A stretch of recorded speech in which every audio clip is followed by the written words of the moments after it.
සුබ සන්ධ්‍යාවක් සියලු දෙනාටම කාටත් ආයුබෝවන් පුතේ. අපි අද ආරම්භ කරනවා අපේ 10 වසරේ ක්ලාස් එක. ඒත් එකම කියන්න ඕන හෙට උදේ විශේෂිත සම්මන්ත්‍රණයක් තියෙනවා. 6 වෙනිදා දක්වා ඔයාලා ඇඳෙන්නීටි කාලේ විතර ඉන්න නිසා ළඟ සෙමිනාර් ටිකක් දානවා මේ සතියේ.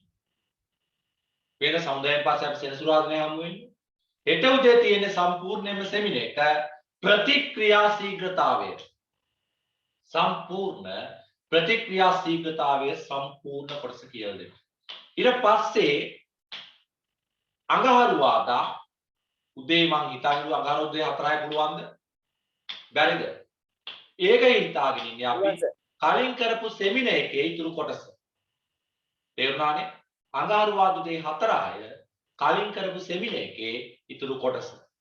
ඒකට ඒ ගෲප් එකේ ඉන්න අයට විතරයි ලින්ක් එක එන්නේ. සම්පූර්ණයෙන්ම බලය හා චලිතයේ සරල රේඛීය චලිතයේ සම්පූර්ණයෙන් මේක අවසන් කරලා දානවා.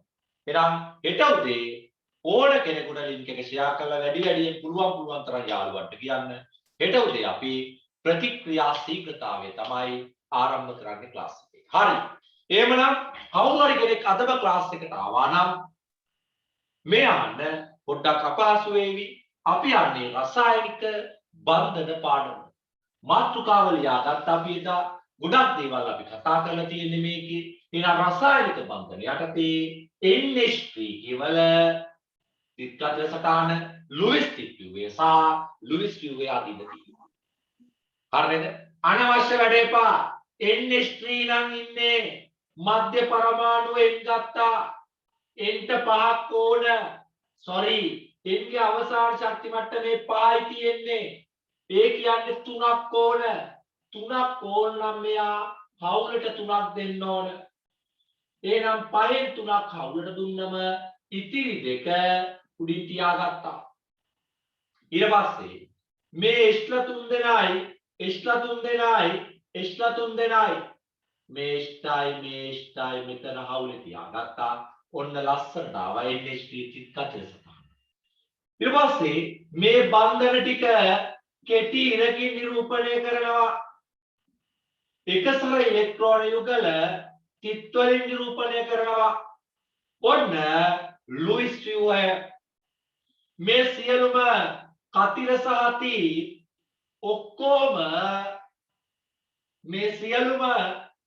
සහ තිත් ඔක්කොම තිත් වලින් නිරූපණය කරවතින් ලුයිස් තිත් ටියුවය. එහෙනම් මම මේකම වෙනස් කරලා ලියනවා. ලුයිස් තිත් ටියුවයට එන්නේ මෙන්න මෙයාව. හරියටම හරි. එහෙනම් අපි ගිය සතිය ආරම්භ කරා සහසංයුජ බන්ධන. ඒ යටතේ ලුයිස් ටියුවය ඕනම එකක් පුළුවන්. මෙන්න ප්‍රශ්නයක් කරලා තමයි අපි ඉස්සරහට යන්නේ. මෙන්න ප්‍රශ්නය හරියට බල පිළිතුරු ටික ඕන. ප්‍රශ්නය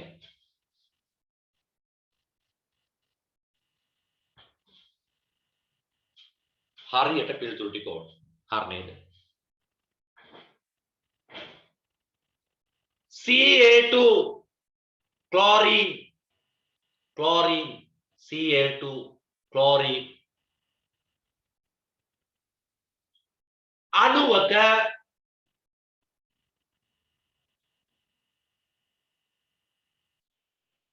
තිත්කතිර සටහන අඳින්න. Ca2 කියන්නේ ක්ලෝරින් අණුවක තිත්කතිර සටහන අඳින්න.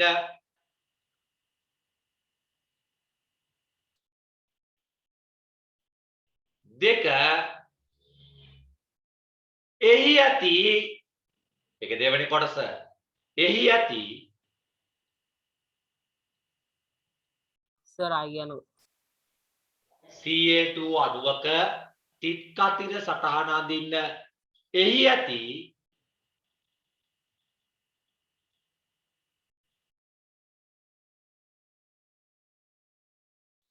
එකසර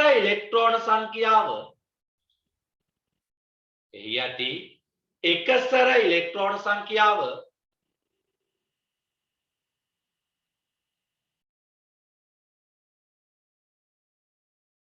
කොපමණද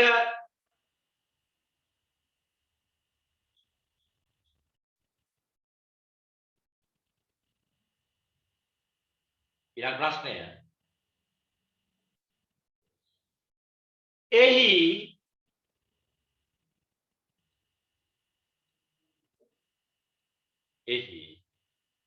සහ සංයුජ බන්ධන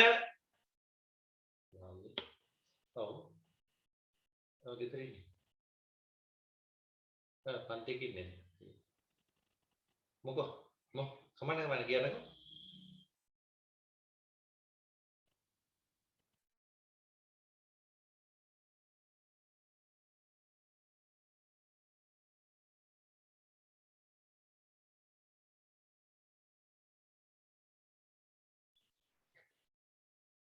හරි මම බැලුවේ මෙච්චරයි මම බලන්නේ අපි ඉගෙන ගනිපු දේ ප්‍රායෝගිකව ප්‍රශ්නයක් අහුවොත් පුළුවන්.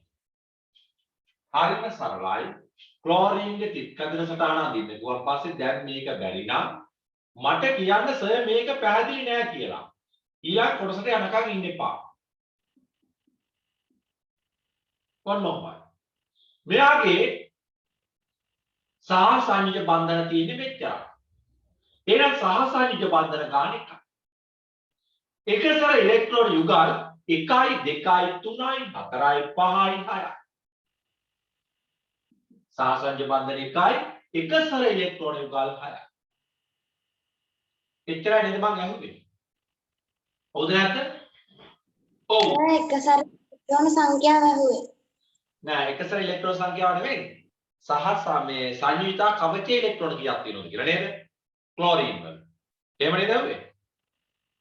එකසර ඉලෙක්ට්‍රෝන සංඛ්‍යාව දැරුවේ. අනේ සෝරි එකසර ඉලෙක්ට්‍රෝන යුගල් සංඛ්‍යාව.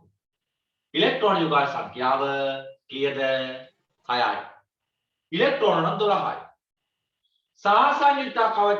සංයුතා කවචයේ ක්ලෝරින් ඉලෙක්ට්‍රෝන කීයක් තියෙනවද? ඒක ක්ලෝරින් විතරයි එක්කෙනෙකුට සාපේක්ෂව බලනවා 7යි. ඔය හැකියාව තියෙනවා. එහෙමනම් අපි මෙතෙක් වෙලා කතා කරේ සංයුතා කවචය ගත්තන් පස්සේ ඉලෙක්ට්‍රෝන හවුලේ තියාගත්තම ඉලෙක්ට්‍රෝන 8ක් පිරෙන ඒවා විතරයි. ඉලෙක්ට්‍රෝන 8ට වඩා සමහරලාට හවුලේ තියාගත්තම වැඩි වෙන කට්ටියක් ඉන්නවා 8ට වඩා අඩු වෙන කට්ටියක් ඉන්නවා. එයාලා ගැන පොඩ්ඩක් කතා කරන් තමයි මේ හදාන්නේ. ඊට පස්සේ අපි පාඩම මෙතනින් ඉවර කරනවා. හොඳද? හරි. මේ පාඩකෝ ලියමු දෙ මෙහෙම aluminium chloride AlCl3 aluminium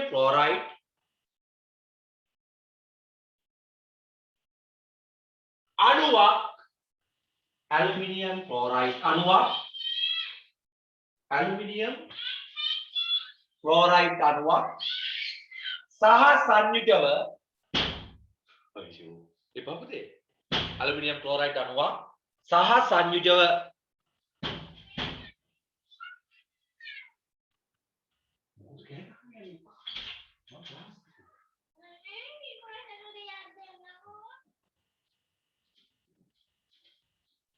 පොඩක් ඉන්න පුතේ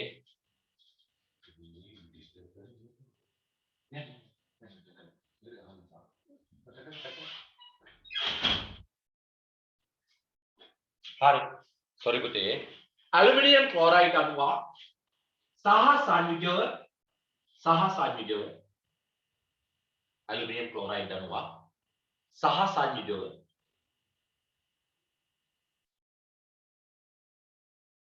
මූල ද්‍රව්‍ය මේ විදිහට බලන්න aluminium chloride අණුවක් සහ සංයුජව මූල ද්‍රව්‍ය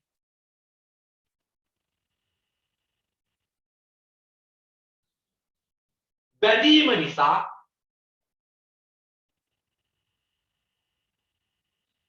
නිර්මාණය වී ඇත. මම කිව්වේ ඇලුමිනියම් ක්ලෝරයිඩ් අණුවක් කියලා. ඇලුමිනියම් ක්ලෝරයිඩ් අණුවක් සහ සංයුජ මූලද්‍රව්‍ය බැඳීම නිසා නිර්මාණය වී ඇත. ටක් ගාලා ඔයාලගේ ස්ක්‍රීන් එකේ තියෙනවා මෙන්න මෙයාව.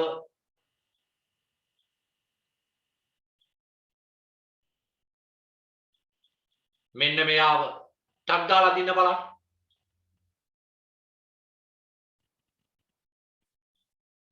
මෙයාව අදින්න ටක් ගාලා.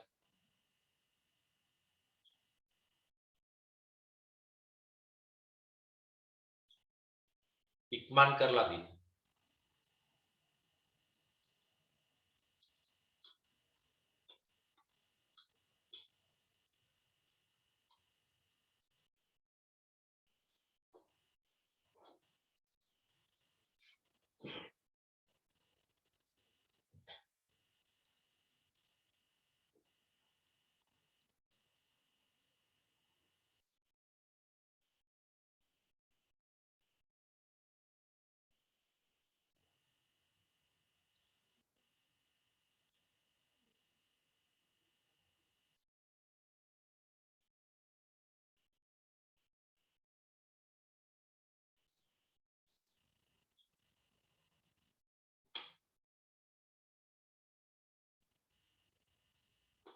හරි.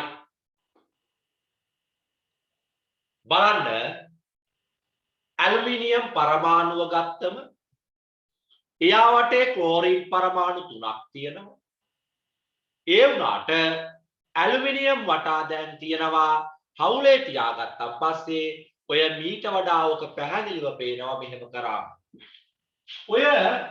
ඔයාලට පෙන්න ඇලුමිනියම් ක්ලෝරයිඩ් වල ඇත්තටම තිත් කතිර සටහන ගත්තොත් මේ වගේ. මොකක්ද? තිතයි කතිරයයි තිතයි කතිරයයි තිතයි කතිරයයි.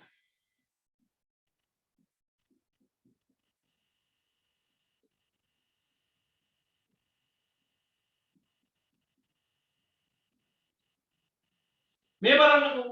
ඔන්න දැන් ක්ලෝරින් වටා තියෙනවා ඉලෙක්ට්‍රෝන 8ක්. මේ ක්ලෝරින් වටා තියෙනවා ඉලෙක්ට්‍රෝන 8ක් හවුල තියාගත්තු අය.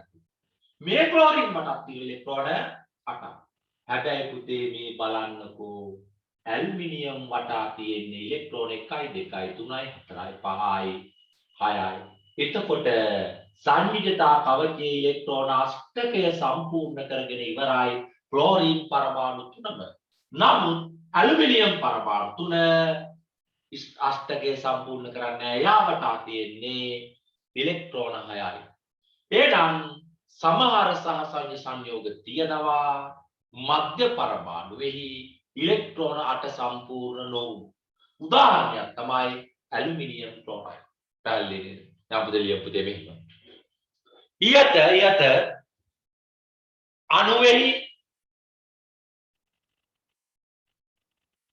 අණුවෙහි ක්ලෝරින් පරමාණු යුගලෙහිම ක්ලෝරින් පරමාණු ත්‍රිත්වයේහිම ක්ලෝරින් පරමාණු ත්‍රිත්වයේහිම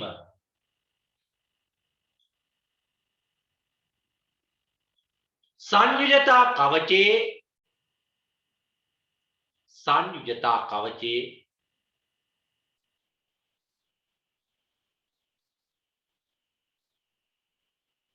ඉලෙක්ට්‍රෝන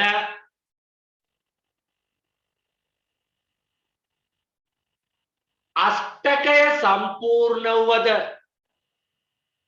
ඉලෙක්ට්‍රෝන අෂ්ටකය සම්පූර්ණ වුවද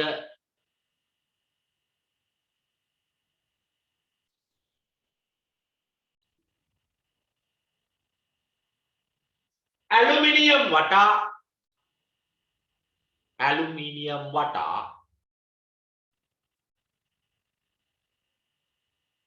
පිහිටන්නේ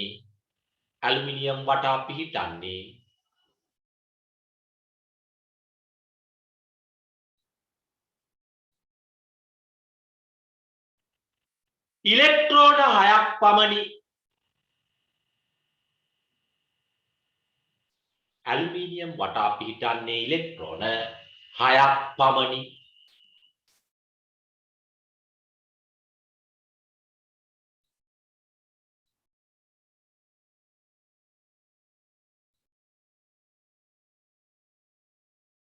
මෙම අවස්ථාව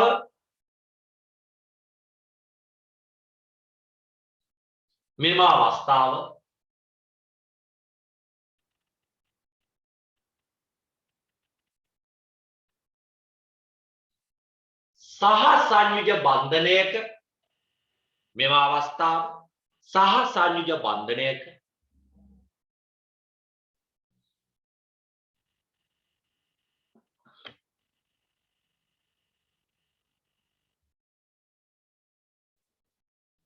මධ්‍ය පරමාණුවෙහි මෙම අවස්ථාව සහ සංයුජ බන්ධනයක මධ්‍ය පරමාණුවෙහි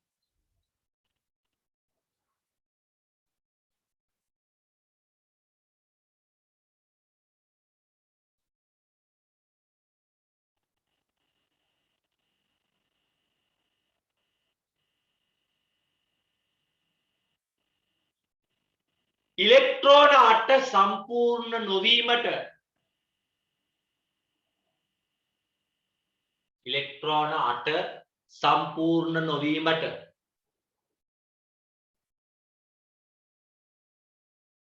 උදාහරණයකි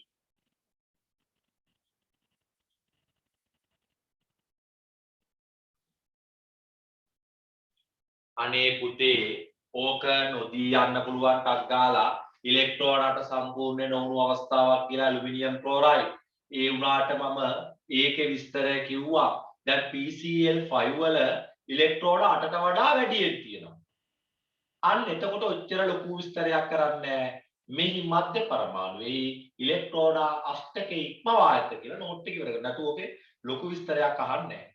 එහෙනම් සහසංයුජ සංයෝග තියෙනවා මේ අපි කියන අතරින් සංයුතා කවචයේ ඉලෙක්ට්‍රෝන 8ට වඩා අඩුවෙන් නිර්මාණය වෙච්චක් තියෙනවා ඉලෙක්ට්‍රෝන 8ට වඩා වැඩියෙන් නිර්මාණය වෙච්චක් තියෙනවා ඊළඟ තරුව PCl5 PCl5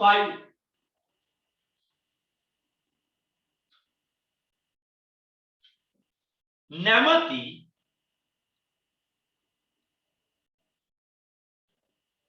PCl5 නැමැති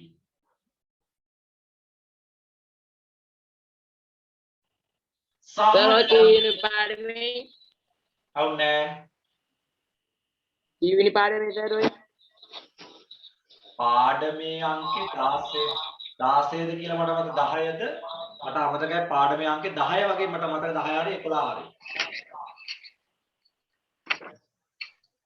අද මේ තමයි රසායනික බන්ධන පාඩමේ අංකේ නෙමෙයි රසායනික බන්ධන හරි මෙහාන් වෙන වැඩේ පා මොකද අනේ මං කියාගෙන ආවේ මොකද කිව්වේ කක්කා කියන්නේ PCl5 නැමැති PCl5 නැමැති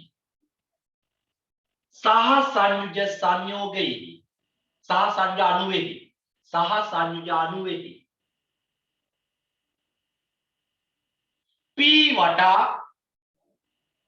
P වටා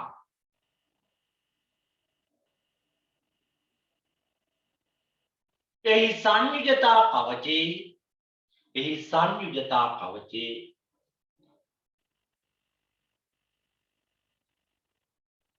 P වටා එහි සංයුජතා කවචේ B P වටා එහි සංයුජතා කවචේ ඉලෙක්ට්‍රෝන 8 නැත්නම් ඉලෙක්ට්‍රෝන 8කය ඉලෙක්ට්‍රෝන 8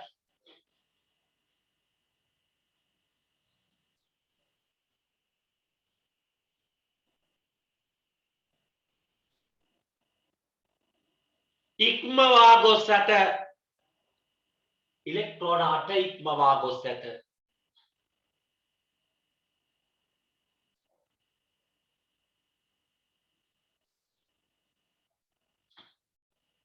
හරි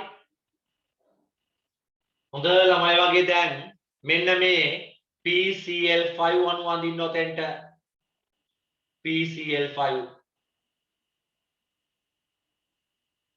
අග්ගාලා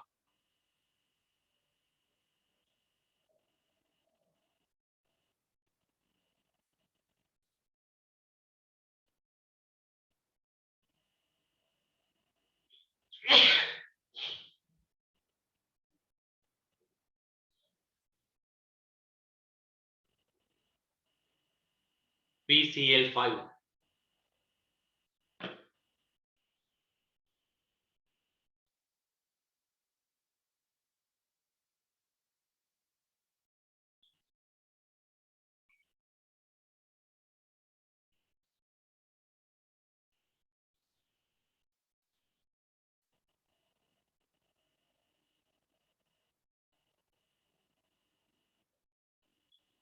වෙලාව ඇතිද?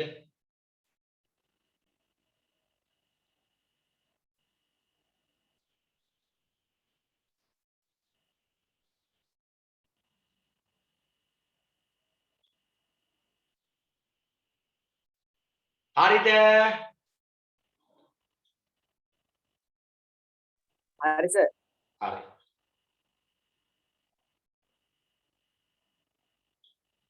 හරි. මේ අන්න ඉලෙක්ට්‍රෝන අෂ්ටකය සම්පූර්ණ දැන් තියෙන්නේ අපිට පොඩි කොටසක්. අපි මේ පාඩමේ මේ වෙද්දී සහසංයුජ සංයෝගවල ලක්ෂණ ලිව්වද? කලින් ආයනික සංයෝගය ආයනික සංයෝග ලක්ෂණ විතරයි නේද ලිව්වේ කියන්නකො බලන්න. මට මතක නැහැ හරියට. ලිව්වද? නෑ නේද? අනේ කියන්නකෝ. ළමයිනේ. ඔව් සර්. ලිව්වේ නෑ නේද සහසංයෝග ලක්ෂණ? ලියන්න මාතෘකාව සහසංයුජ සංයෝගවල ලක්ෂණ. තග්ගාලිය. සහසංයුජ සංයෝගවල ලක්ෂණ තග්ගාල මේ ටික දැන් හරි. අමාරු කොටස් ටික ඉවරයි පාඩම ඉවර කරන්න හදන්නේ. සහසංයුජ සංයෝගවල ලක්ෂණ.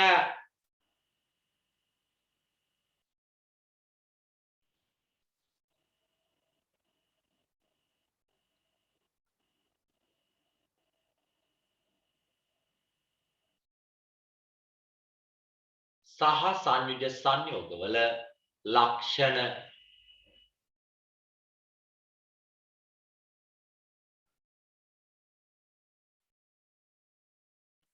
මෙන්න බලන්න.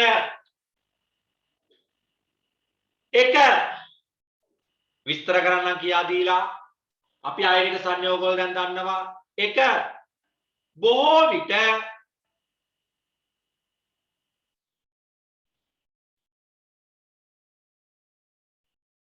පරමාණු කිහිපයකින් සමන්විත. බොහෝ විට පරමාණු කිහිපයකින් සමන්විත.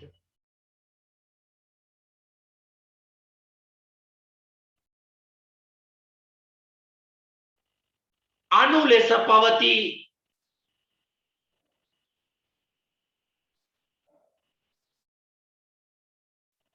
බොහෝ විට පරමාණු කිහිපයකින් සමන්විත අණු ලෙස පවතී.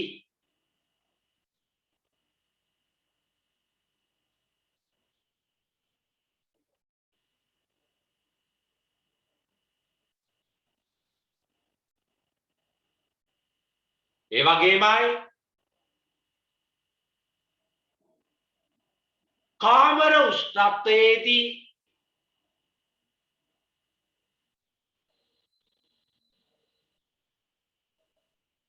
කාමර උෂ්ණත්වයේදී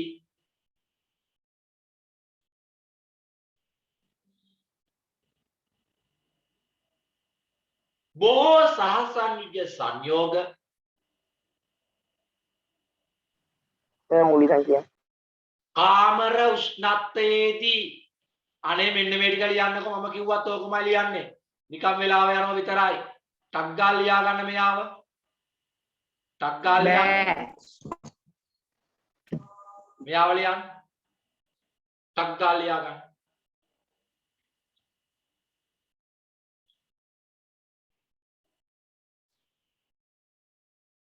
මේ අහන්න අනේ මෙච්චර මන්දගාමී නෑ පන්තිය. අද අලුතෙන් කියා දෙන්න ලොකු දෙයක් නෑ. ගිය සතියේ සියල්ල අපි කතා කරලා තියෙන්නේ. දැන් තියෙන්නේ අපිට අවසාන කොටස. සහසංයුජ බන්ධන සහිත සංයෝග තමයි සහසංයුජ සංයෝග. බොහෝ විට යා පරමාණු කීපයකින් සමන්විත අණු ලෙස පවතී. සෝඩියම් ක්ලෝරයිඩ් වල උපරිම පරමාණු දෙකයි. අයනිකයි.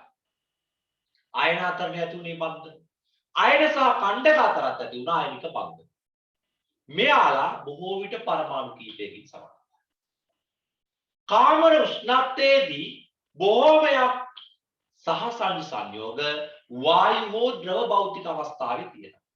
ඒකේ අදහස තමයි මෙයාලගේ ද්‍රවාංක තාපාංක ඉතාමත් අඩුයි කියන එක. හරිද? එහෙනම් අපි කතා කරනවා සංයෝග බොහෝ ද්‍රව අවස්ථාවේ යට. ඊට පස්සේ අපි ඊට පස්සේ වෙන ටිකක් ලියනවා. සාමාන්‍ය සහ සංයෝග වල තාපාංක හා ද්‍රවාංක 15 ගයක් ගනි. ඒ නිසා තමයි අරම උනේ. ඊට පස්සේ ඒ සහසංජ දැලිස් ආකාර වල තාපාංක හා ද්‍රවාංක ඉහළය. සමහර සහසංජ සංයෝග ජලයේ දිය වේ. ඔව් සීනියේම ජලයේ දිය වෙනවා. මධ්‍යසාර ජලයේ දිය වෙනවා. ඊට පස්සේ ඇතම් සහසංජ සංයෝග වල ජලීය ද්‍රාවණ විද්‍යුතය සන්නයනය නොකරයි. ගොඩක් වෙලාවට ජලීය ද්‍රාවණ විද්‍යුතය සන්නයනය කරන්නේ. යටින් තරලක් දාලා මෙහෙම ලියමු. මෙහෙම ලියමු.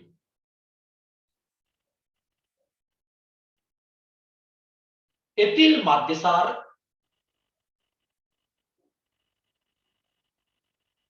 සීනි වැනි සහ සංයුජ සංයෝග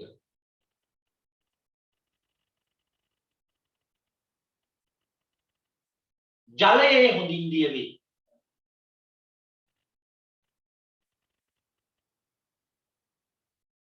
හරිනේ.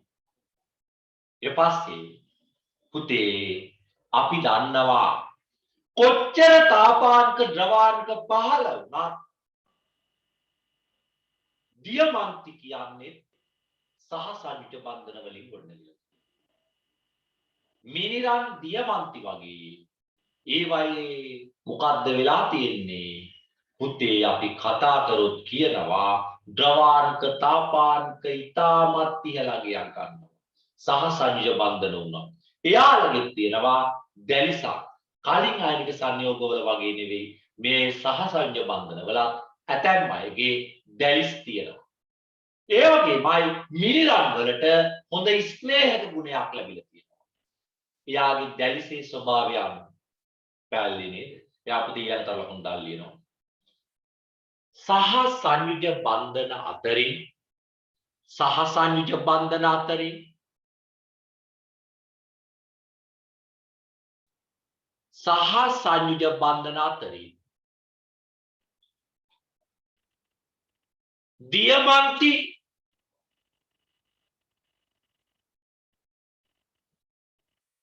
හා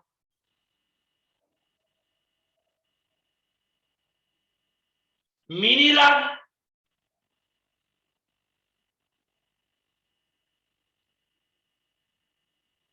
දියමන්ති හා මිනිරන්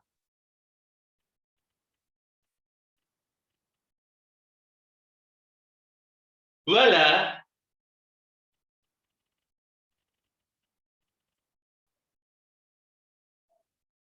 පරමාණුක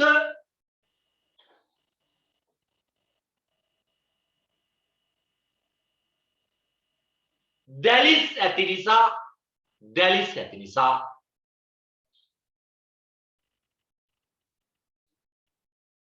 ඊටමත් ඉහළ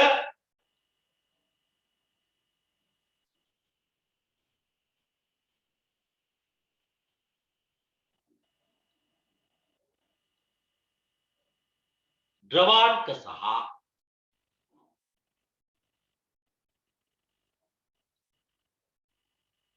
කියන්නකො සර් හරියට ඇයින්නේ නැහනේ. කාටද ඇහෙන්නේ නැද්ද? මේ බං කවුද අර චානුකද? චානුකෝ යාට සිග්නල් මදි ඇති පුතේ.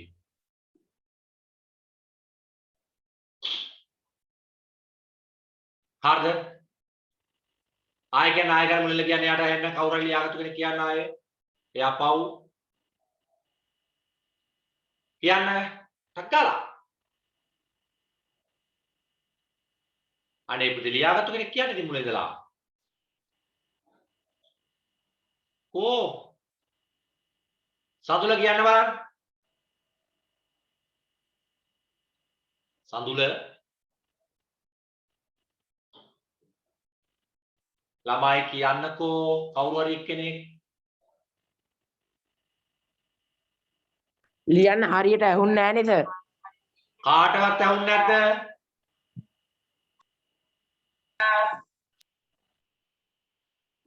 චමෝට්ටනේ ඇහුන්නේ නැත්තේ අනිත් අයටත් ඇහුන්නේ නැද්ද? මට නම් ඇහුන්නේ නැහැ. ආ. දෙව්මින ඔව් සර්. ඇහුන්නේ නැද්ද? ඇහුණා. ලියාගත්තු ටික කියන්න බලන්න චානුකට ඇහෙන්න. සහ සංයුධ බන්ධන අතරින් දියමන්ති හා මිනිරන් වල පරමාණුක දැලිස් ඇති නිසා තාමත් ඉහළ ද්‍රවාංක හා එච්චරයි සර්. අන්න හරි good හොඳට ඇහිලා තියෙනවා. ඊටමත් ඉහළ ද්‍රවාංක සහ චමෝ තේත් ලියා ගන්න බැරුණා නම් කියන්න. ඊටමත් ඉහළ ද්‍රවාංක සහ තාපාංක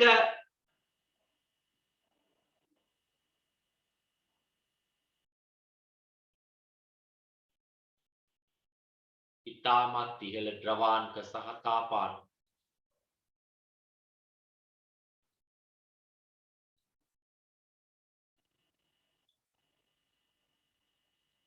පවතී.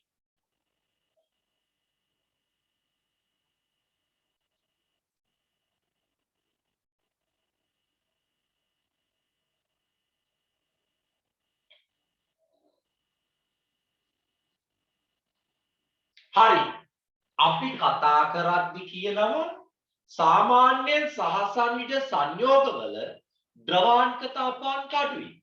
නමුත් මිනිරන් සහ දියමන්ති වල ද්‍රවාංක තාපාංක වැඩි. ඒකට හේතුව අරයලගේ අයනික දැලිස් තිබුණා. අයනික සංයෝගවල සහසන්විත සංයෝගවල පරමාණුක දැලිස් තියෙන නිසා. හරි සරලයි. ප්‍රධාන වශයෙන්ම අපි කියනවා එකම මූලද්‍රව්‍ය ස්වරූප කීපයකින් තියෙනවා නම් පරිසරයේ බහුරූපී ආකාරයක්. මිනිරන්, දියමන්ති, අඟුරු ඔය මොන විදියට තිබ්බත් තියෙන්නේ දැලි මොන විදියට තිබ්බත් තියෙන්නේ කාබන්. කාබන් බහුරූපී ආකාරය නිරූපණය. දැන් අපි ඊළඟට ලකුණු ලියනවා. දියමන්ති සහ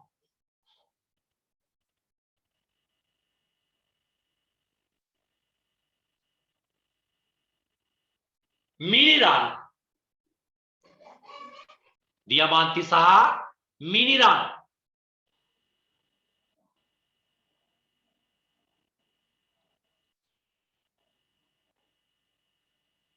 ස්වාභාවිකව දියමන්ති සහ මිනිරන් ස්වාභාවිකව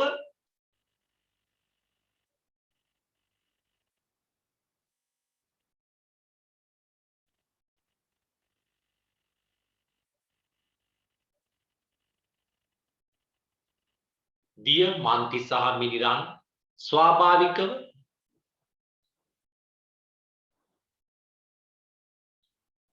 ප්‍රධාන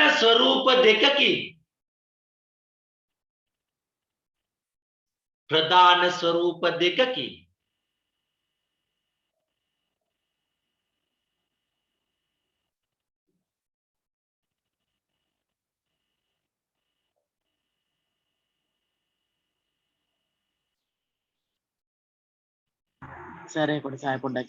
හරි. දියමන්ති සහ මිනිරන් ස්වාභාවිකව ප්‍රධාන ස්වරූප දෙකකින්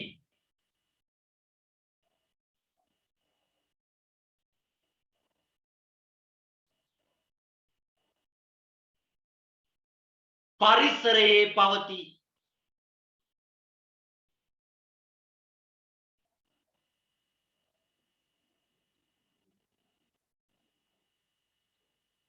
එම නිසා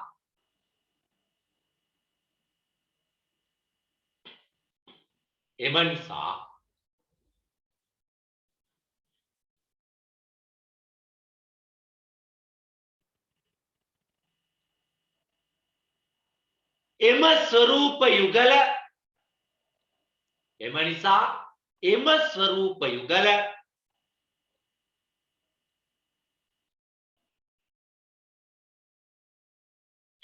කාබන් වල එම නිසා එම ස්වරූප යුගල කාබන් වල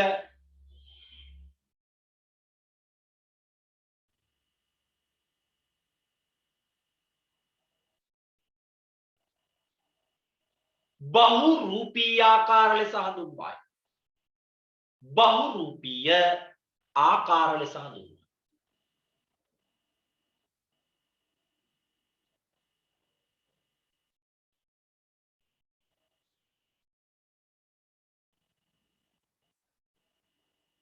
හරි පුතේ මොකක්ද කිව්වේ? මොකක්ද අහන්නකො මම කිව්වේ? සාමාන්‍යයෙන් දියමන්ති මිනිරන් කියන්නේ කාබන් වල ප්‍රභේද දෙකක්. ඒ වුණාට එයා සාමාන්‍යයෙන් ගත්තන් පස්සේ එයාව වෙනස් විදියට පේන්නේ එයාගේ ඔය කාබන් පරමාණු බැඳිච්ච ස්වභාවය අනුව. ඒක තාම කිව්වේ නෑ. ඒ වුණාට දෙන්නගෙම ද්‍රවාංක තාපාංක වැඩි උනේ පරමාණුක දැලිස නිසා. ඉතින් මේ දෙන්නා අපි කියනවා සහ සංයුජ බන්ධන සහිත සංයෝග වුණා ද්‍රවාංක තාපාංක ඉහළ අගයක් ගන්නා දෙන්නෙකුට උදාහරණ. එනම් පුතේ ඊපස්සේ තරුණවත් දාලා ඉරෝගේ ග්‍රැෆයිට් හෙවත් මිනිරන් මෙන්න වචනේ ග්‍රැෆයිට් හෙවත් මිනිරන්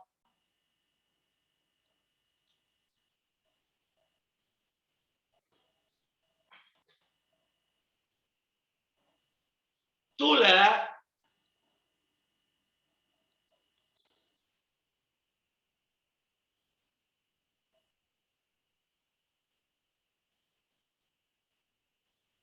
සෑම කාබන් පරමාණුවක්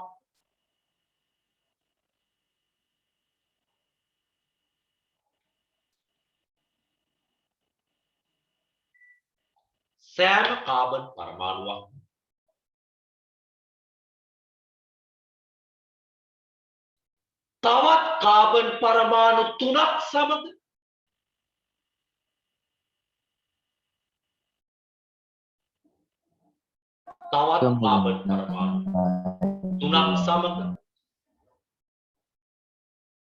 ග්‍රැෆයිට් හෙවත් මිනිරන් වල සෑම කාබන් පරමාණුවක්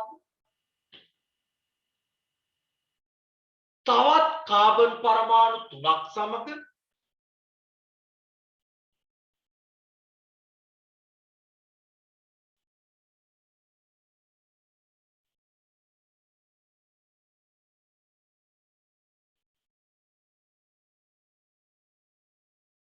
ඒක බන්ධන සාධන අතර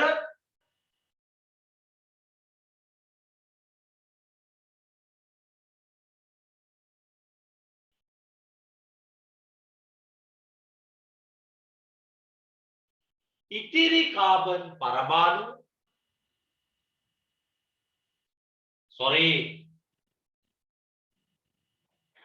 ඉතිරි කාබන් පරමාණුවේ පුතේ මෙව යනකොට ඉතිරි සහසංජ ඉලෙක්ට්‍රෝනේ ඉතිරි සහසංජ ඉලෙක්ට්‍රෝනේ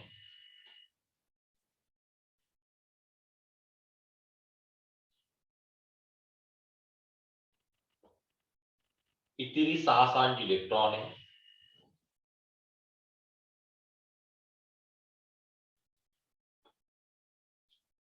බන්ධන නොසාදායි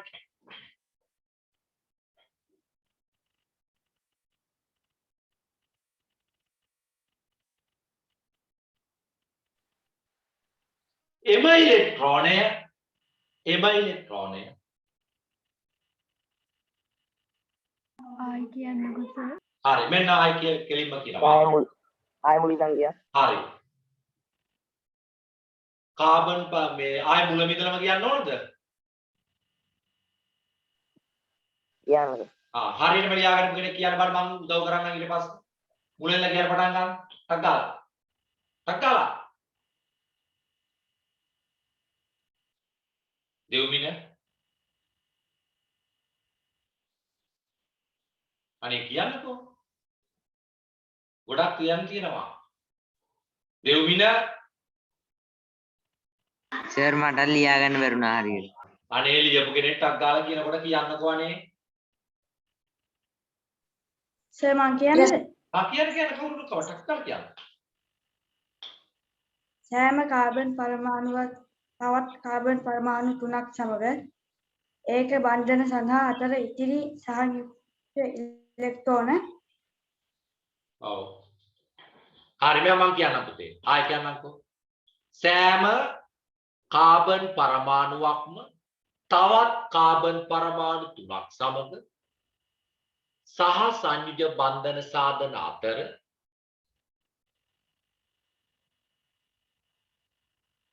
සෑම කාබන් පරමාණුවක්ම තවත් කාබන් පරමාණු 3ක් සමග සහ සංයුජ බන්ධන සාධන අතර ඉතිරි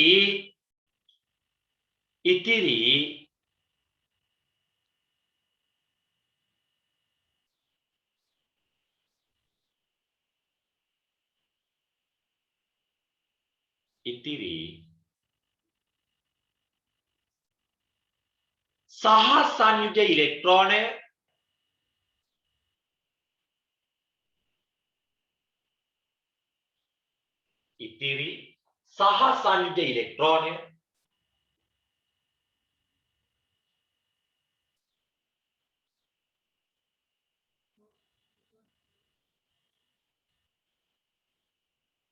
බන්ධන නොසාදයි. ඉතිරි සහ සංයුජ ඉලෙක්ට්‍රෝනය බන්ධන නොසාදයි.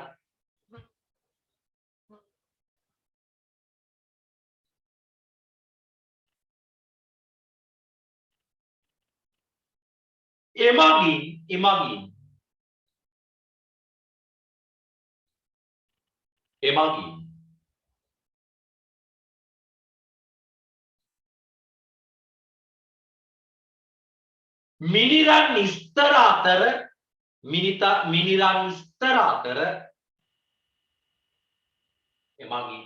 මිනිරන් ස්තර අතර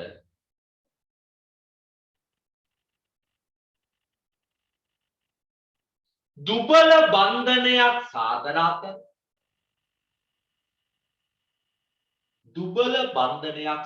අතර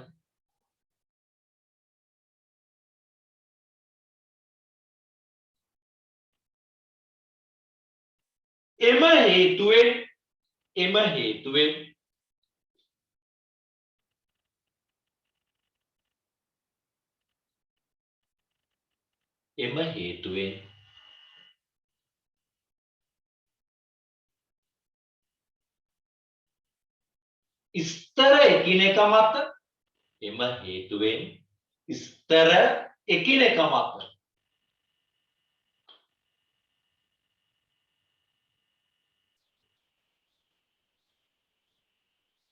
හේතුවෙන්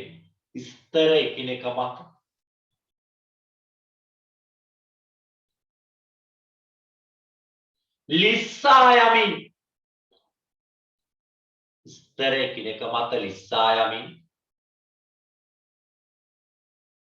ස්නේහක ගුණයක් ලබා දී ඇත.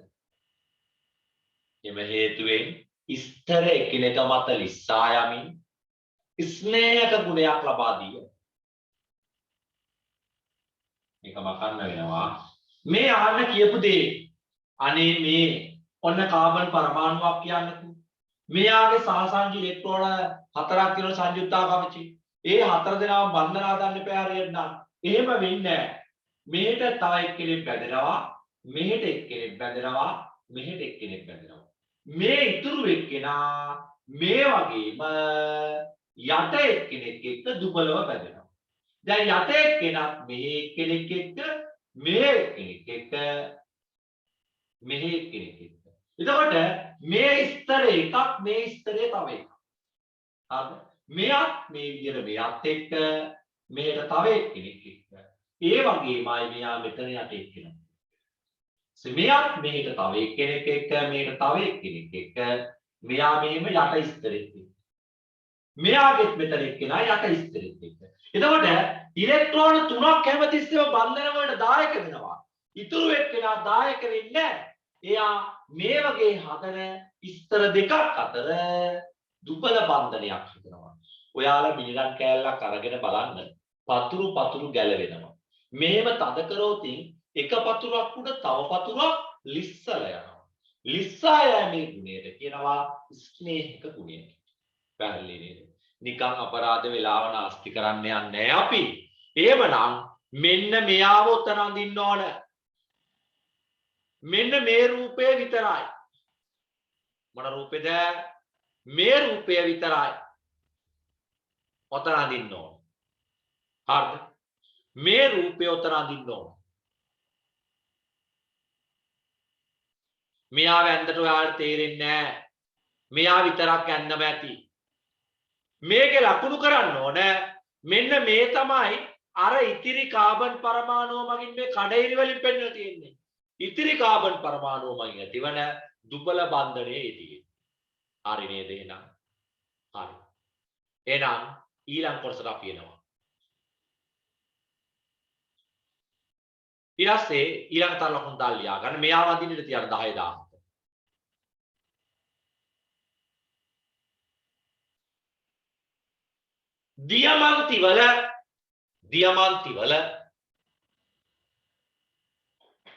දියමන්තිවල සෑම කාබන් පරමාණුවක් වටාම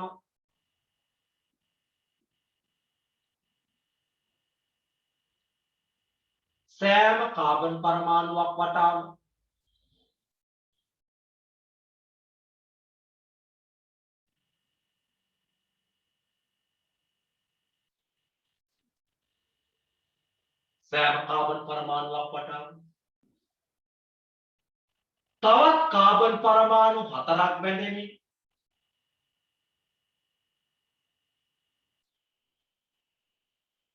තවත් කාබන් පරමාණු 4ක් බැඳෙමින් පහත සටහනේ පරිදි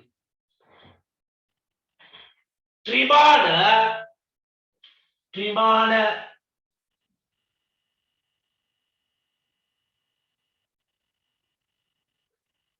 දැලිසක්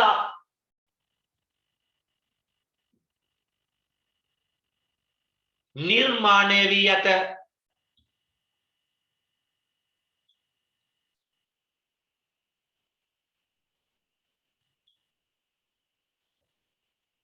කියනවා ආයම කිව්වොතින් දියමන්තිවල සෑම කාබන් පරමාණුවක් වටාම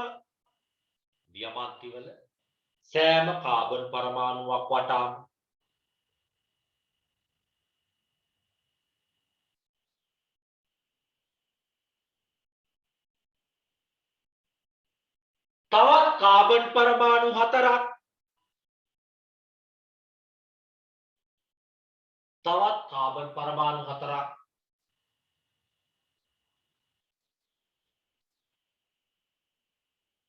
සහ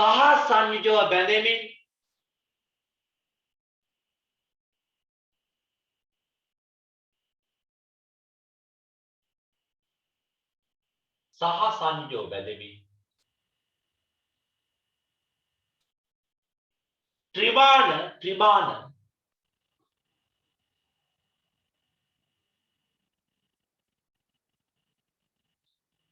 පරමාණුක දැලිසක් නිර්මාණය කරන.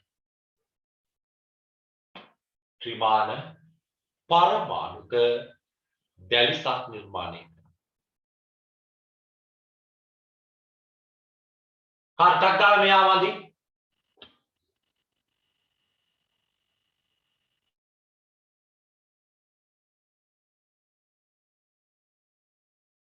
කියාව අඩු කෙනා විදුරේතාවෙන් අඩුයි. එහෙනම් සහසංයෝජ බන්ධනයක බන්ධන ඉලෙක්ට්‍රෝන තමාදිස් රැඳ ගැනීමටදී හැකියාව කියනවා විද්‍යුත් ඍණතාවය කියලා. ඊට උදාහරණයකින් මම ටක් ගාලා කියා දෙන්න හදන්නේ.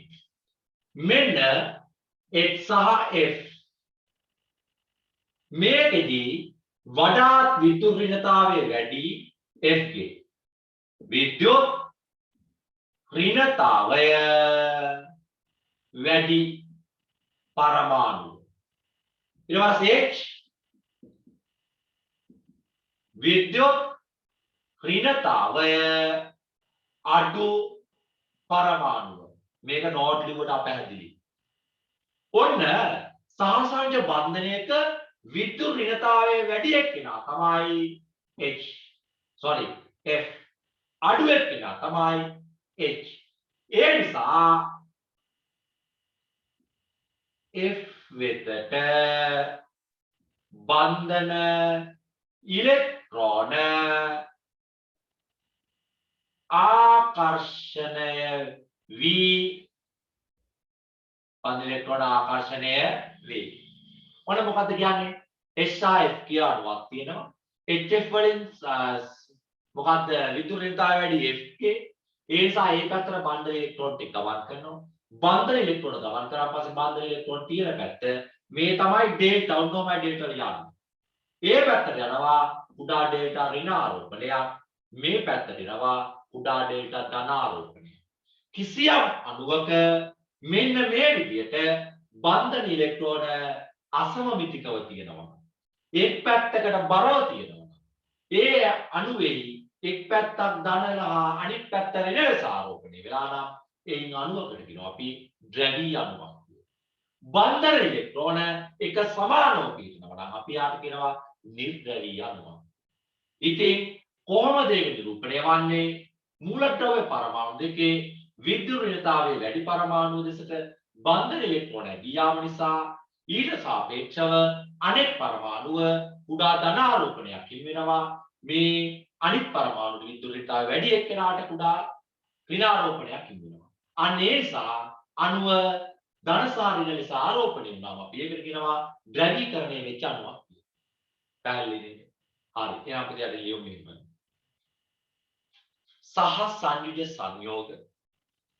සහ සංයුජ සංයෝග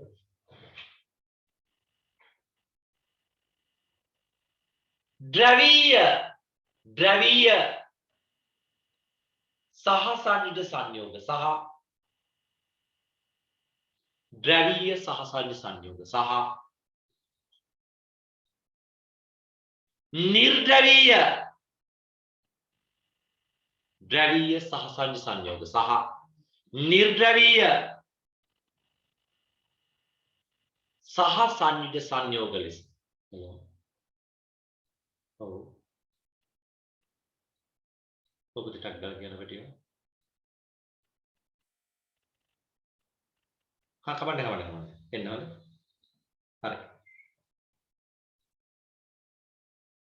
පුලම්. එන්නවද? මාර්ගික දෙකේ අපි අනේ සෝරි පුතේ විනාඩියක් ගියා. මට කියලා ටක් ගාලා කියන්නකෝ.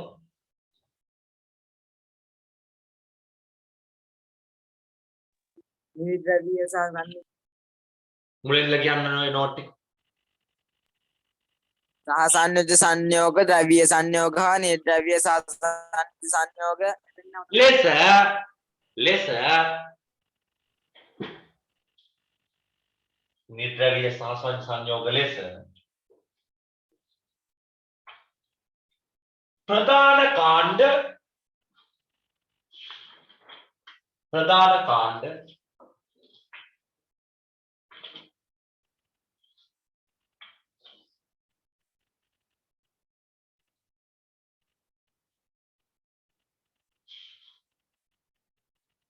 දෙකකි.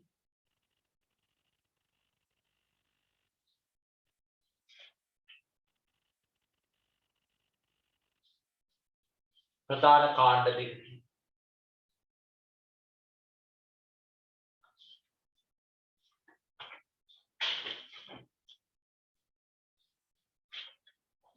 ප්‍රධාන කාණ්ඩ දෙකකි.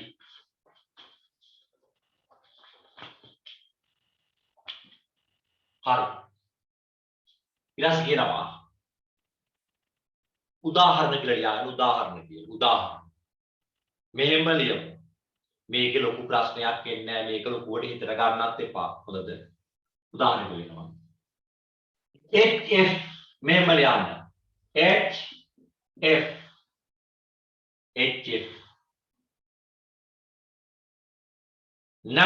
නැමැති සහසංජ සංයෝගයේ HF නැමැති සහසංජ සංයෝගයේ HF නැමැති සහසංජ සංයෝගයේ යටින් ලියනවා මේ විදිහේ F කියලා ඉලක්ක ගන්න ලියනවා F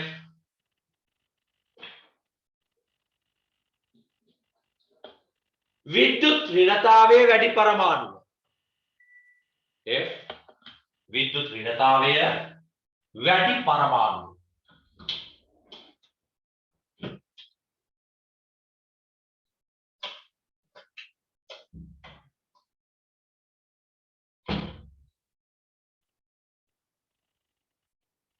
H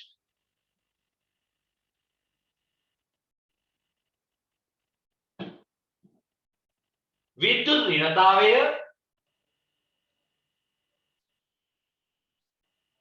අඩු පරමාණු H විද්‍යුත් ඍණතාවය වැඩි පරමාණු H විද්‍යුත් ඍණතාවය අඩු පරමාණු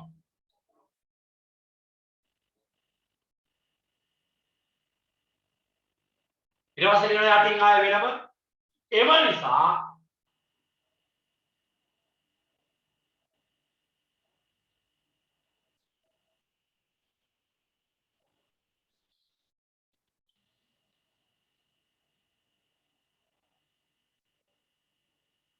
F වෙතට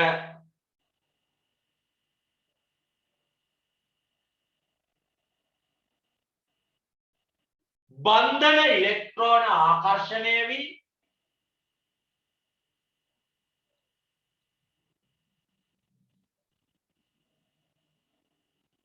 F වෙතට බන්ධන ඉලෙක්ට්‍රෝන ආකර්ෂණය වී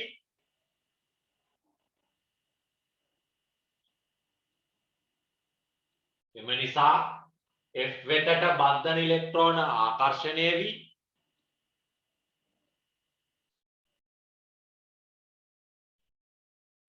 පහත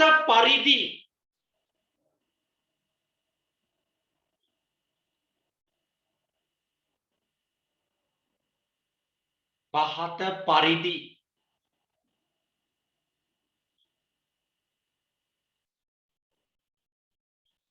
F මත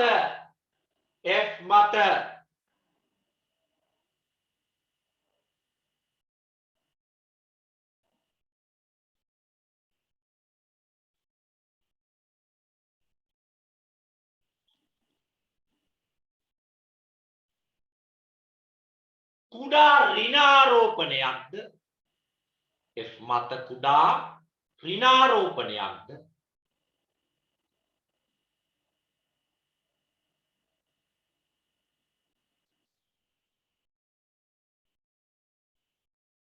H මත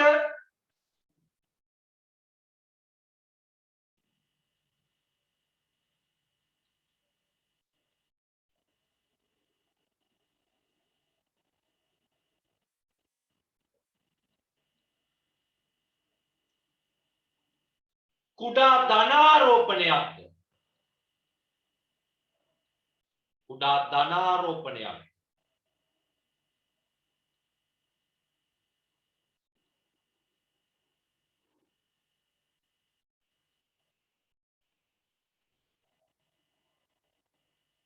hello මේ ක්ලාස් එකේ ගේට් එකේ ලයිට් එක දානවද?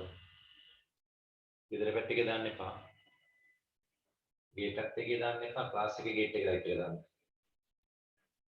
මේ අර අම්මලා වගේ කෙනෙක් ඔය ගන්න. හරි. කුඩා H මත කුඩා ධනාරෝපණයක්ද? හටගෙන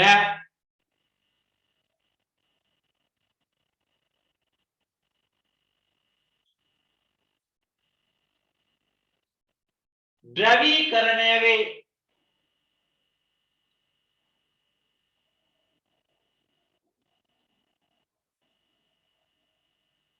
හරි මේ මම මෙන්න මේ කොටු කරලා තියෙන්නේ හයිලයිට් කරලා තියෙන්නේ එයා වඳින්නකෝ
හරි. මේ අහන්න. එතකොට දැන් දැක්ක නේද වෙන්නේ මේකයි. ද්‍රවීය සාසංජ බන්ධනයන් නිර්මාණය වෙන්නේ බන්ධනයට දායක වන මූලද්‍රව්‍ය පරමාණු වල විද්‍යුත්තාවයේ වැඩි පැත්තට බන්ධන ඉලෙක්ට්‍රෝන ගමන් කරාම අඩු පැත්ත ධන ලෙස ආරෝපණය වෙනවා, වැඩි පැත්ත ඍණ ලෙස ආරෝපණය වෙනවා. අන්න එහෙමයි යන්නේ. පැහැදිලි නේද? හරි. එහෙනම් අපිට දැන් ලියනවා මෙන්න මේ විදිහට. විද්‍යුත් ඍණතාවය ඊළඟ තරම දාලා යන විද්‍යුත් ඍණතාවය අසමාන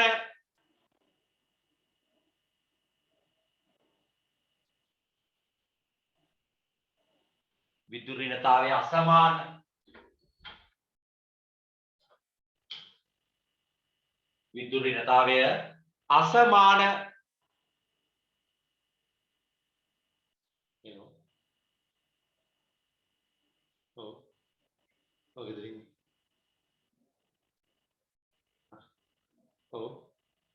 මේ අනේ මං ක්ලාස් එකේ ඉන්නේ මල්ලි මං ක්ලාස් එක කරලා ගන්න.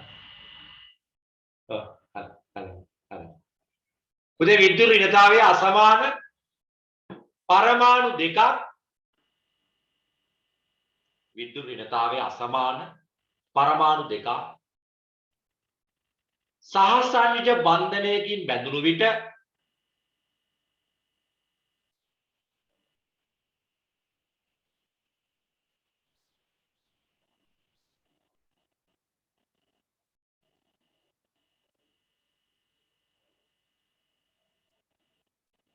බන්ධන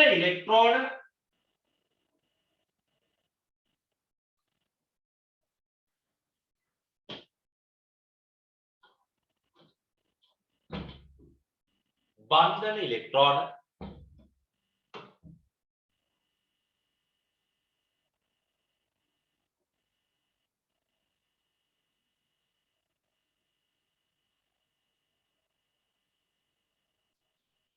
අසමමිතිකව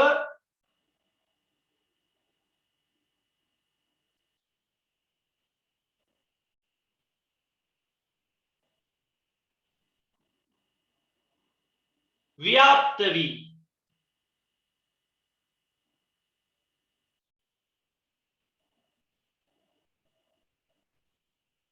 ද්‍රවීකරණය වීමෙන්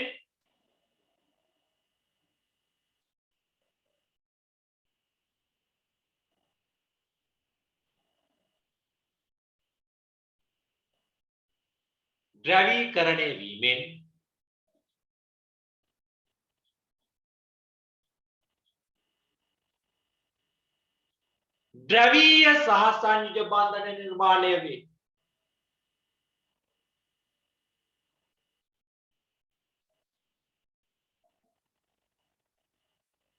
ද්‍රවීය සහසංයුජ බන්ධන නිර්මාණය වේ. මේ ටිකක් විතර අපහසුයිද?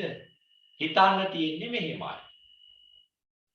සහසංයුජ බන්ධන නිර්මාණය වෙන්න බලපානවා යදායක වෙනවා නම් මූලද්‍රව්‍ය පරමාණු. ඒ පරමාණු ඔක්කොගේම විද්‍යුත් ඍණතාවය සමාන නැහැ. සමහර එක වැඩි, සමහර එක අඩු. ඔය බන්ධන ඉලෙක්ට්‍රෝන ගමන් කරන්නේ විද්‍යුත් ඍණතාවයේ වැඩි පැත්තට. විද්‍යුත් ඍණතාවයේ අඩු පැත්තට නෙවෙයි. හොඳ උදාහරණය තමයි ජල අණුවක් හදනවා O සහ H පරමාණු දෙකක්. මෙයාගේ මොකද්ද වෙන්නේ? මෙයාගේ විද්‍යුත් ඍණතාවය වැඩි. ඒ නිසා ඒ පැත්තට තමයි බන්ධන ඉලෙක්ට්‍රෝන තවලන් වෙන්නේ. තව දෙයක් තමයි මෙයාගේ තියෙනවා එකසර ඉලෙක්ට්‍රෝන යුගලක. බන්ධන ඉලෙක්ට්‍රෝන විද්‍යුත් ඍණතාවයේ වැඩි ඔක්සිජන් පැත්තට ලං වුණාම එයා ඉබේම ඩෙල්ටා ඍණ වෙනවා. මේ දෙන්න යාට සාපේක්ෂව ඩෙල්ටා ධන වෙනවා. අන්න එතකොට මේ අණුව ද්‍රවීකරණය වෙනවා. හදිසියෙ මෙහෙම තිබුණා නම් ඔන්න N2 අණුවක්. ප්‍රශ්නයක් නැහැ. දෙකම එක වගේ විදුලිනතාවය. දෙපැත්තේ එක පැත්තකටවත් අදින්නේ නැහැ. ඒ නිසා එයා නිර්ද්‍රවී අණුවක්. හැබැයි මෙයා ද්‍රවීය සාසයිඩ් අණුවක්. උදාහරණ කියලා යන්න. උදාහරණ.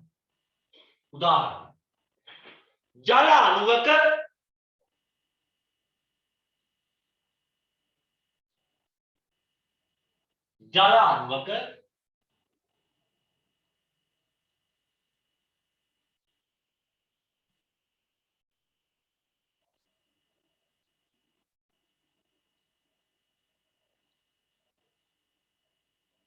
OH බන්ධනයේදී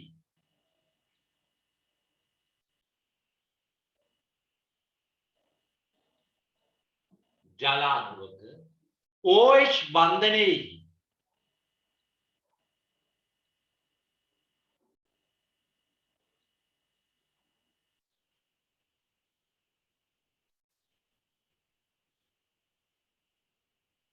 විද්‍යුත් ඍණතාවයෙන් වැඩි ජල අණුවක OH බන්ධනයේ විද්‍යුත් ඍණතාවයෙන් වැඩි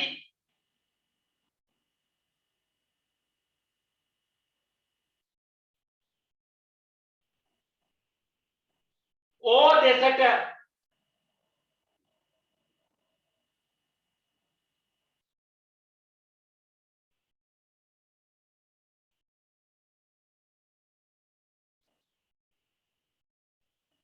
බන්ධන ඉලෙක්ට්‍රෝන ගමන් කර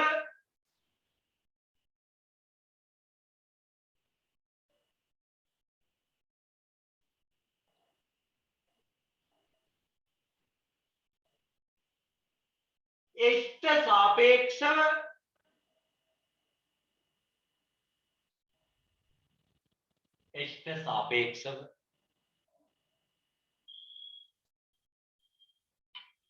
පහත පරිදි එෂ්ට සාපේක්ෂව පහත පරිදි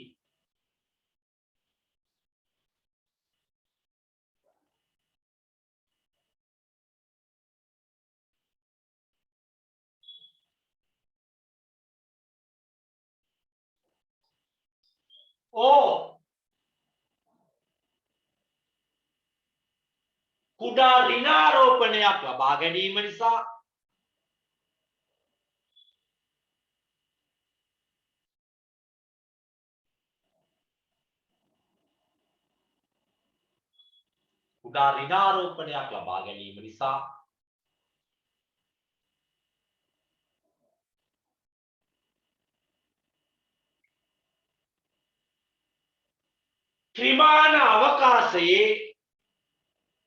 ත්‍රිමාන අවකාශයේ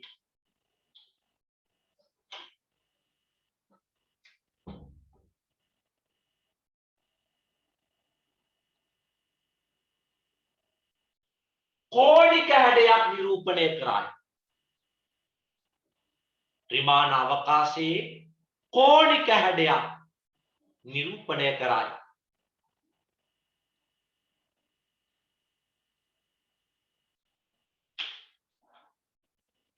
තක්ගාමයාවදී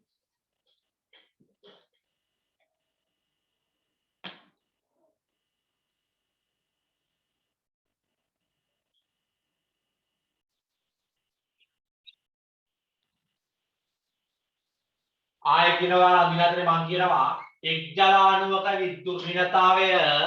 එක් ජල අණුවක විද්‍යුත් ඍණතාවය වැඩි ඔක්සිජන් පරමාණුවත් එක්ක ඔක්සිජන් එක්ක අනෙක් ජල අණුවේ විද්‍යුත් ඍණතාවය අඩු H බැඳුනම් පස්සේ තමයි ඇති වෙන්නේ ප්‍රබල අන්තර්-අණුක ආකර්ෂණ බලය වන හයිඩ්‍රජන් බන්ධනය.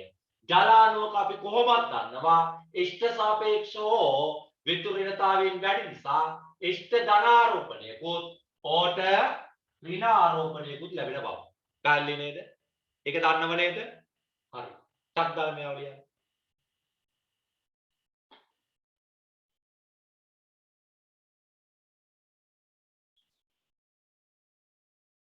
හොඳට අහගන්න. ජල අණු දෙකක් අතර ඇතිවන බන්ධනය හරිම ප්‍රබලයි. අන්තර්-අණුක ආකර්ෂණ බල ප්‍රබලයි ජලයේ. මේ අතිශය වැදගත් කොටසක් නිසා තමයි මේ 11 වසර නුත් වේලාවරක් කතා කරන්නේ. නැත්තම් ටක් ගාලා මේක ලියා ගන්න කියලා යනවා. ඒ තරම් ලේසි නෑ මේක. ජලයේ ජලාණු දෙකක් අතර එක් ජලාණුවක හෝ සහ අනෙක් ජලාණුවේ එච් අතර ඇති වෙන බන්ධනය. ඔය එක තමයි අන්තර් අණුක ආකර්ෂණ බලය. ජලයේ අන්තර් අණුක ආකර්ෂණ බලයට සුවිශේෂී නමක් කියනවා හයිඩ්‍රජන් බන්ධනය කියලා. මෙන්න මේ හයිඩ්‍රජන් බන්ධන නිසා ජලාණු තදින්න කියන එක බැඳෙනවා. ජලාණු තදින්න කියන එක බැඳෙන නිසා තමයි වායුවක් විදියට තියෙන්න ඕන ජලය පරිසර උෂ්ණත්වයේදී ද්‍රවයක් විදියට තියෙන්නේ. නැත්තම් පුතේ ඔයිටත් වැඩිය කාබන් ඩයොක්සයිඩ්ගේ සාපේක්ෂ අණු ස්කන්ධය 44යි. ඒත් එයා වායු. ජලයේ 18යි. ඒත් එයා ද්‍රව. ප්‍රධාන හේතුව අන්තර් අණුක ආකර්ෂණ බල. ඒ වගේමයි ද්‍රවාංක තාපාංක ඉහළයි. ඒකට හේතුව තමයි මෙයාගේ තාපාංකය ඉහළයි. තාපාංකයට බලපාන මේ අන්තර් අණුක ආකර්ෂණ බල. ඒ වගේමයි සාමාන්‍යයෙන් ඔයාලා බලන්න යකඩයක් දැම්මොත් ජලය යට යනවනේ. ඒ කියන්නේ ඝන අවස්ථාවක් නේ. හැබැයි අයිස් වල මාර වැඩේ වෙන්නේ. ජලය මිදෙන්න ඝනත්වය අඩු වෙලා එයා උඩට එනවා. ද්‍රව ජලයේ ඝනත්වය වැඩි වෙලා එයා යටට යනවා. කවදා හරි දවසක මගේ පුතේ ඕක උනේ නැත්නම් සීත ප්‍රදේශවල මොකද්ද වෙන්නේ? මතු පිට ජලය නෙවෙයිනේ මිදෙන්නේ. නේද? ජලාශවල යට මිදෙන්නේ ජලය. ජල ජීවීන්ට ඉන්න බෑ. දැන් මොකද්ද වෙන්නේ? මතු පිටින් ජල තට්ටුව මිදිලා අයිස් තට්ටුවක් වෙලා ඇතුලේ ද්‍රව ජලය තියෙනවා ජල ජීවී ජීවත් වෙනවා. ඔයාලා සමහර ෆිල්ම් වල බලනවා. මොකද්ද කාටුන් වල බලනවා. සීල් මත්ස්‍යය එහෙම ඉන්නේ ඔය වගේ පරිසරයක. දෙන ජීවයේ පැවැත්මට අතිශය වැදගත්. ඒ වගේමයි තව තියෙනවා වාෂ්පීකරණයේ ගුප්ත තාපය, ගොඩක් දේවල් තියෙනවා විශිෂ්ට තාප ධාර්තාවය. ඒ ටික අපි වෙනම කතා කරමු. එහෙනම් පැටව 10 වසරේ රසායනික බන්ධන පාඩම ඉවරයි. හැබැයි මේ අද කරපු ටික අතිශය වැදගත්. නෝට් එක ලස්සනට ලියන්න. එක්කෙනෙක් නෝට් එක දාන්න. ඉතන නෝට් එක දාන්න එක්කෙනෙක්. ඉතින් මම අදට මෙතනින් 10 වසරේ පන්ති නවත්තනවා. හෙට උදේ විශේෂ සම්මන්ත්‍රණයක් රසායනික ප්‍රතික්‍රියාවල ශීඝ්‍රතාවය. මම විශේෂ සම්මන්ත්‍රණයෙන් අපේ ළමයින්ට වැඩි දෙයක් කරන්න බලන්න. ඒ නිසා ඔයාලා දන්න කෙන ඕන ගෲප් එක ලින්ක් එක ෂෙයා කරලා ඕන ළමයෙකුට ක්ලාස් එකට එන්න කියන්න. හරි නේද? ඕන යාළුවෙකුට එන්න කියන දවසක් ඇවිල්ලා බලන්න. මේ මාසේ 6 වෙනිදා වෙනකන් මේ අවස්ථාව තියෙනවා. අපි සාමාන්‍යයෙන් තියරි ක්ලාස් එකට ගන්න ඒ රිවිෂන් ක්ලාස් එකේ ඉන්නවා. හරි නේද? එහෙනම් සියලු දෙනාටම 10 වසර ළමයින්ට good night පුතේ. ඒ වගේමයි සුබ රාත්‍රියක්. ඒ වගේමයි බුදු සරණයි. 11 වසර ළමයි විනාඩි 10ක් අරගෙන තත්කාල ඉන්ටර්වල් එක අරගෙන ක්ලාස් එකට එන්න. ඒ පන්තියත් මේ වගේම අතිශය වැදගත් නිසා. උස්සරණ යන කාටත් ආයෙ මාත් විනාඩි 10යි. කෙලින්ම එන්න 20ට එන්න 20ට. 8:20 වෙද්දි ක්ලාස් එකට එන්න. 8:20ට.